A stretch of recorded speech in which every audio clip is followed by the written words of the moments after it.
Hello friends, நம்ம இன்றைக்கி சூப்பரான சுவையான முறுக்கு செய்ய போகிறோங்க.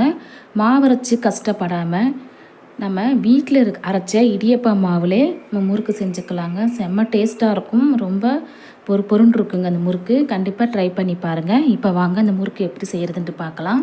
ஃபஸ்ட்டு ஒரு அகலமான கடாயை எடுத்துக்கலாங்க. இதில் வீட்டில் அரைச்ச 3 கப்பு இடியப்ப மாவு சேர்த்துக்கிறேங்க. நீங்கள் கடையில் வாங்கின அரிசி மாவு கூட சேர்த்துக்கலாம்.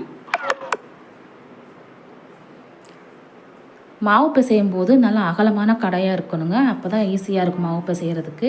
இப்போ ஒரு மிக்சி ஜாரில் 1.5 கப்பு பொட்டுக்கடலை சேர்த்துக்கலாங்க. 3 கப்பு மாவுக்கு 1.5 கப்பு பொட்டுக்கடலை கரெக்டாக இருக்கும். இப்போ நல்லா நெய்ஸாக பொடிச்சிட்டு வந்துடலாம். இப்போ நம்ம ஏற்கனவே அளந்து வச்ச இடியப்ப மாவில் இந்த பொட்டுக்கடலையை நல்லா சலிச்சுக்கலாங்க. நல்லா ரொம்ப நெய்ஸாக அரைச்சிட்டிங்கன்னா சலிக்க தேவையில்லை. இப்போது நல்லா சலிச்சுக்கலாம்.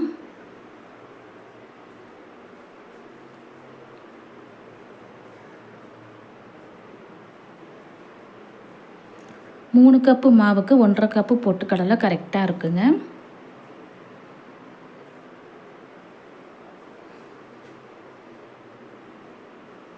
இப்போது தேவையான அளவுக்கு கருப்பு எள்ளு சேர்த்துக்கலாம்.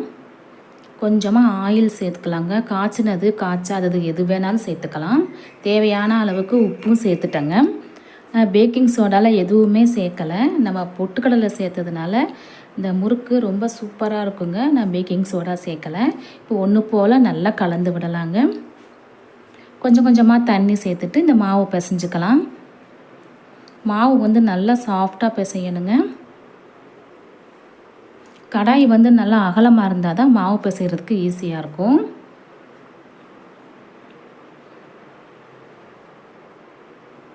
வீட்டிலே இடியப்பம் அரைச்சி வச்சிங்கன்னா டக்குன்னு நம்ம இந்த மாதிரி முறுக்கு செஞ்சுக்கலாங்க. எப்போ வேணால் செஞ்சு சாப்பிட்டுக்கலாம். பாருங்கள், இந்தளவுக்கு சாஃப்டாக இருக்கணும். நல்லா மாவு பிசைஞ்சாச்சு. இப்போது இந்த மாதிரி ஒரு முறுக்கு அச்சு எடுத்துக்கலாங்க. இப்போ இந்த முறுக்கு அச்சில் நான் ஆயில் தடவி வச்சுருக்கேன். அதே மாதிரி இந்த பக்கமும் ஆயில் தடவி வச்சுருக்கேன். அப்போ தான் முறுக்கு புளிக்கிறதுக்கு ஈஸியாக இருக்கும். இப்போ மாவை எடுத்துகிட்டு இந்த மாதிரி நீல சைஸில் உருட்டிக்கிட்டு நம்ம இந்த முறுக்கு அச்சில் போட்டுடலாம், குழாயில் போட்டுடலாங்க. போட்டு இப்போ கரண்டி வச்சு நம்ம இந்த முறுக்கு புளிய ஆரம்பிச்சிடலாம். கரண்டி இல்லைன்னா ஒரு சின்ன பிளேட்டில் கூட முறுக்கு புளிஞ்சிக்கலாங்க. பாருங்கள், நல்லா ஈஸியாக புளிகிறதுக்கு ஈஸியாக இருக்குது. 3 கப்பு மாவுக்கு 1.5 கப் பொட்டுக்கடலை சேர்த்து இந்த மாதிரி செஞ்சு பாருங்கள். புளிகிறதுக்கு ரொம்ப ஈஸியாக இருக்குங்க. டைட்டாக இருக்காது, ரொம்பவே ஈஸியாக இருக்கும். இப்போ நம்ம புளிஞ்சு வச்சாச்சு. இப்போ ஒரு கடாயில் ஆயில் சேர்த்துட்டு எண்ணெய் நல்லா காஞ்சதுக்கப்புறமா முறுக்கு போட்டுடலாங்க. எண்ணெய் நல்லா காஞ்சதுக்கப்புறமா தான் போடணும். காஞ்சதுக்கப்புறமா ஸ்டவ்வை கொஞ்சமாக குறைச்சி வச்சுட்டு அதுக்கப்புறம் முறுக்கு போடுங்க. போட்ட உடனே திருப்பிடாதீங்க. கொஞ்சம் வெந்ததுக்கப்புறமா திருப்பி விடுங்க. இந்த மாதிரி நல்லா பபுள்ஸ் வரணுங்க. அப்போ தான் எல்லாமே ஒரே மாதிரியாக வெந்து வரும்.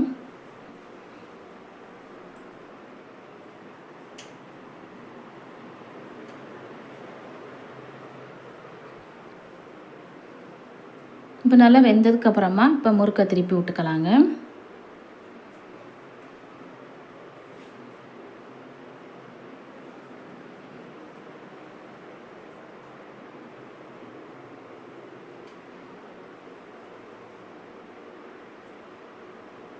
இப்போ முறுக்கு இந்த எண்ணெய் சலசலப்பெல்லாம் நின்னதுக்கப்புறமா இந்த முறுக்கை வெளியில் எடுத்துடலாங்க.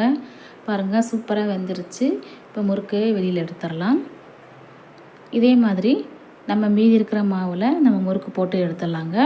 டக்குன்னு ஒரு அரை மணி நேரத்தில் செஞ்சு முடிச்சிடலாங்க இந்த முறுக்கு.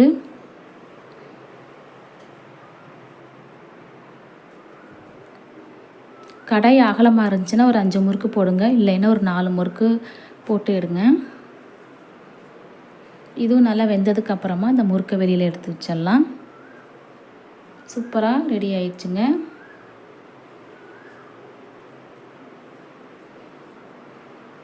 அவ்வளோதாங்க, சூப்பரான முறுக்கு ரெடி ஆயிடுச்சு. பாருங்கள் எப்படி இருக்குன்னு பாருங்கள், சூப்பராக இருக்குது. கண்டிப்பாக நீங்கள் ட்ரை பண்ணி பாருங்கள் ஃப்ரெண்ட்ஸ். ஓகே ஃப்ரெண்ட்ஸ், இந்த வீடியோ உங்களுக்கு பிடிச்சிருந்துச்சுன்னா நம்ம சேனலுக்கு லைக் பண்ணுங்கள், கமெண்ட் பண்ணுங்கள், சப்ஸ்கிரைப் பண்ணுங்கள். தேங்க்யூ.